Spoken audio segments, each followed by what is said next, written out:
سلام و درود خدمت تمامی دنبال کنندگان کانال دلخوشیعنی. امیدوارم حالتون عالی باشه.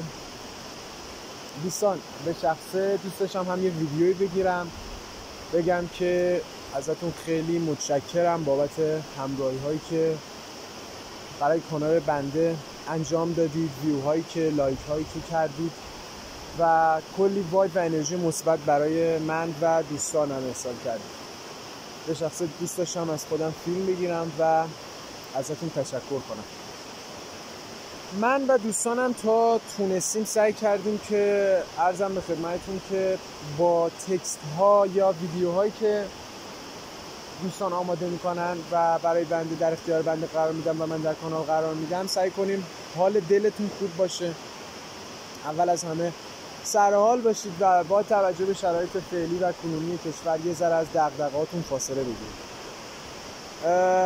بعد اون خواستم حالا یه جهتی به کانال بدم، یعنی مثلا ما سعی کردیم مثلا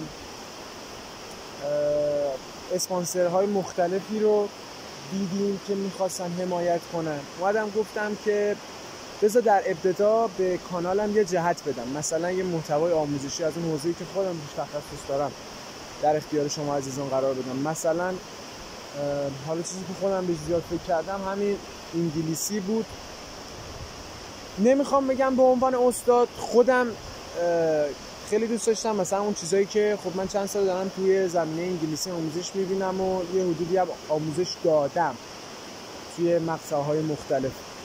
دوست داشتم که جهت کانال حالا همونطور که هست تو ویدیوهای لانک هم بیایم آموزش انگلیسی، حالا اینکه چطور به چه صورت آموزش رو در اختیارتون قرار بدیم یا محتوا فام باشه، چه جور باشه که لذت بخش باشه فراگیری آموزش انگلیسی،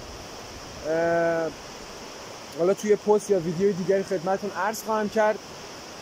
و اینکه بازم تشکر میکنم اگر واقعا حمایت کنید و همینطوری انرژی و وایب‌های مثبتی که برای ما و دوستانم ارسال میکنید ادامه بدید. خیلی دوست دارم که آموزشی هم داده باشم و دوست دارم شما عزیزانم بهره مند بشید.